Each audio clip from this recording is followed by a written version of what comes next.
All right. All right. Well, welcome to Impact. If you haven't been here before, we have a year and a half ago we started Matthew, and we are after this week. Like we're going to close Matthew 8. All right, this week, and then we'll be a third of the way through Matthew. I think maybe not sermon-wise, but I think chapter-wise. All right. So, but if you haven't been here, don't worry. We try to make sure that each message still kind of fits in and amongst itself. But let's zoom out for a second, and I'll get everybody kind of back on track. So, Matthew 8 is like a highlight reel of Jesus' authority. So, like over sickness, over nature, and over following him, right? He heals a man with leprosy, someone totally untouchable, right? He touches him. Right, and then he touches a woman, which Jewish men that weren't married to them didn't generally do, right? So there's all these things, that Jesus can do some things that let us know that he's in charge. And then even after that, he gets into a boat and says, hey, we got to go to the other side of the sea. And then there's a storm, right? And there was a whole storm, and remember Jesus says, stop it, right? And the storm stops, and then they get to the other side, and that's where we're picking up today. They have arrived at the other side of the region, other side of the sea. So Matthew 8, if you don't have a Bible and you would like one, there are some Bibles in the back table by the cake. So if you get a cake and a Bible. So it says this, verse 20, it says, when he arrived at the other side of the region, in the region of the Gadarenes. Okay? So they left Capernaum, which is kind of home turf, okay? They got into the boat, they had the storm, and the region of the Gadarenes, it wasn't just across the sea, it was across every boundary that the Jews found good, right? It was unclean, it was uncomfortable, and they were unwanted in this area. But this is where they've gone. And it's like Jesus seems to always go into the areas that no one wants to go.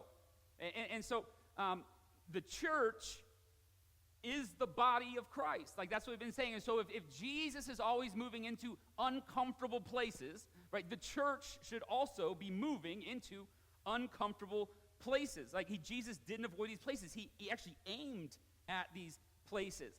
And if we're going to be the body of Christ, then we can't stay where it's safe all the time. We can't always be preaching to the people that agree with us and serving the people that like us and those things. So we need to be going into these places. And so whether it's addiction recovery centers, marginalized neighborhoods, or even maybe hostile online spaces, right? These are our Gadarenes, and our job is not to fear the darkness, but our job is to carry the light into those spaces.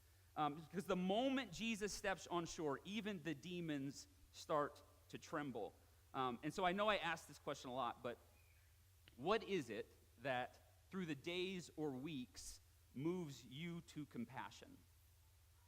What is it that breaks your heart? Like when you're going through the week, and that's what we're talking about. So Jesus is going, like you've got to get into these dark places, but there should be something, when I talk about dark places, like something inside you should go, I know the space that I see that's dark. Like I know the place that I'm called to. I know the place that I could be a benefit to, right? That's why we're a large group of people, not just one person the same kind. We all stretch so far into this community that we're able to touch it in ways that most people aren't. And so that's what we're called, to go into these places and to shine the light, the brightest light into the darkest places. So it says the rest of the verse in Matthew 28, says this, says, when he arrived at the other side in the region of the Gadarenes, 2 demon-possessed men coming from their tombs met him. They were so violent that no one could pass that way. So what do we do with that? With demon possession in the 21st century? Because I don't think we can brush it off like a lot of people want to. The writers of the New Testament clearly believed that something was going on. And Jesus clearly believes that something is going on here.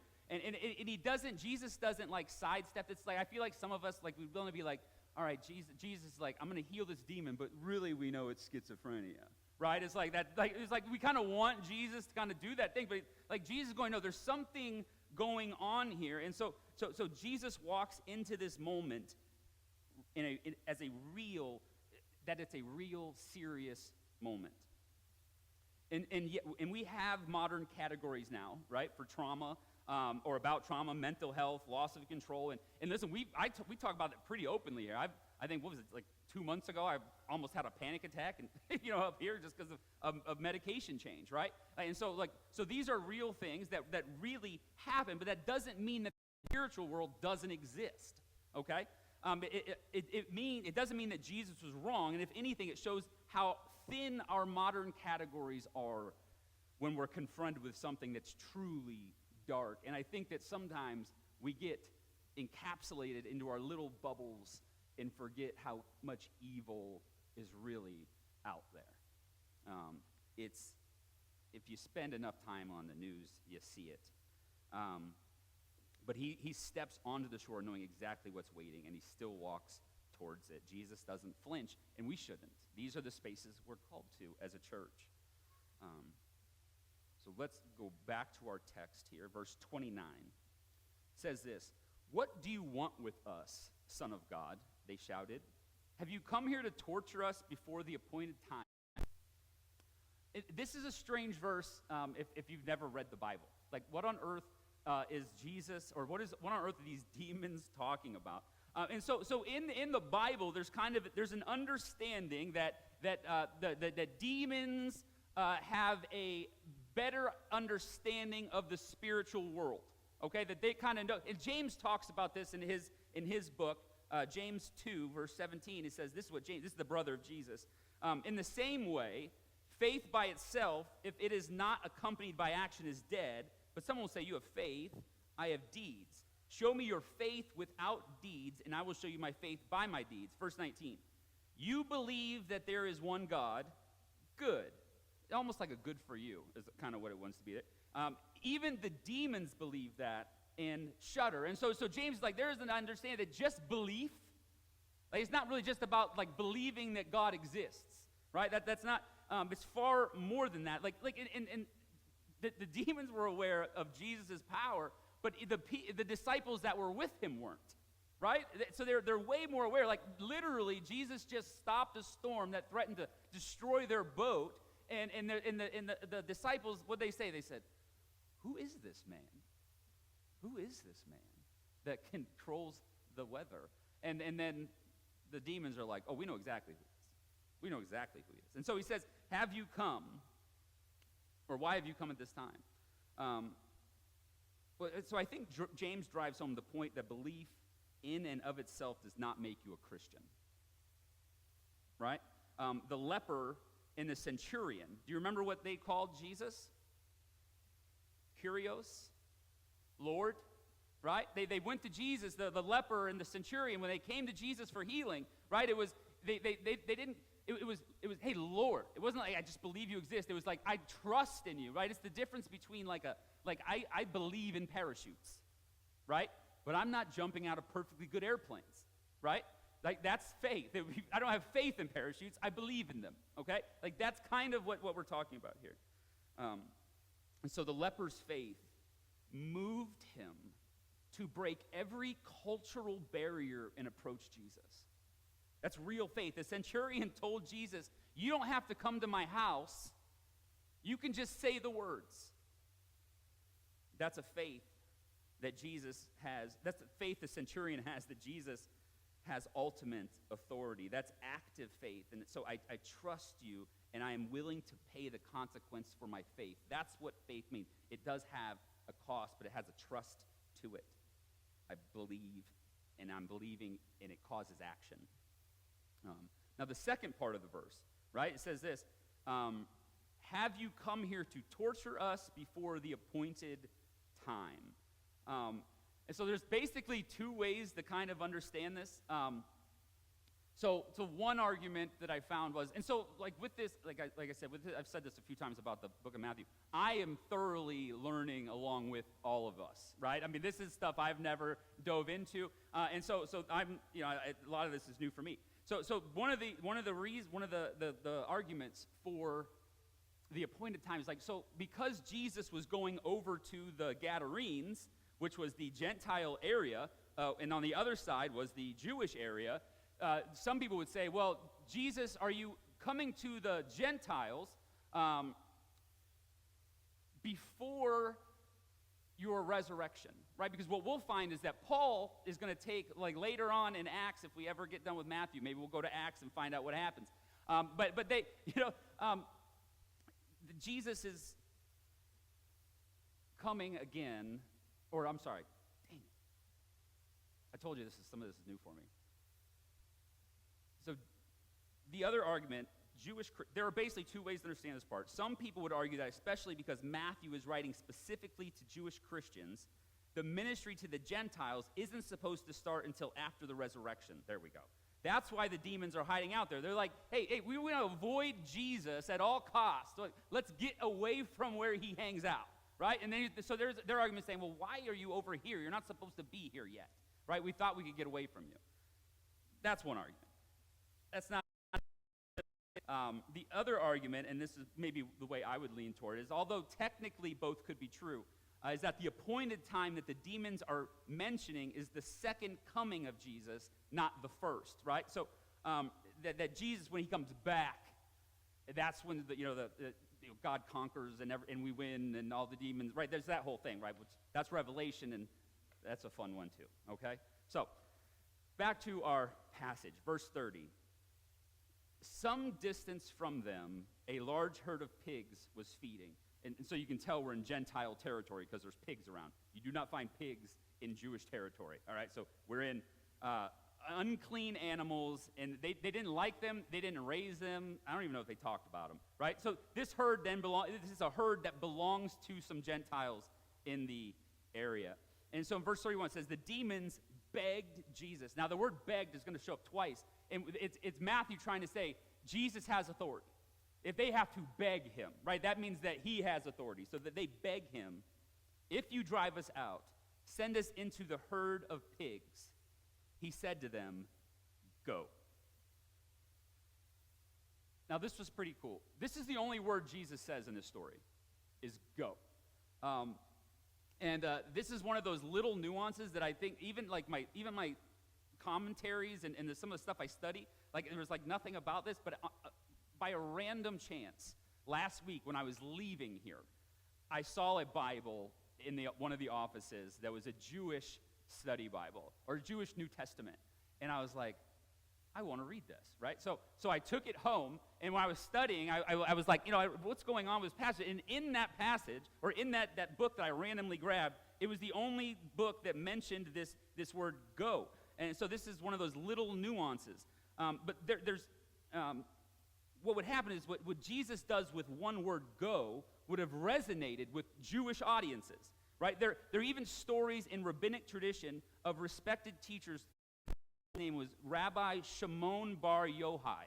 You'll remember that. There's a test later, right? And so what he would do is there's stories of him casting out demons by only using the word go, right? And so this is something that the Gentiles but only the Jewish people, who Matthew's writing to, specifically to Jewish audience, is going, you guys will never get, like, look what Jesus did. He did what, the rabbi, I'm not going to try to say his name again. He did that. So they're tying this back to, for the Jews, they want you to know that Jesus is still Jewish, right? Because they want to communicate that to them so that they would follow Jesus, all right? And so that's kind of what's happening there.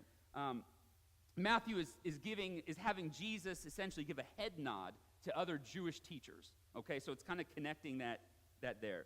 So this is what it says. So they came out and went into the pigs, and the whole herd rushed down the steep bank into the lake and died in the water.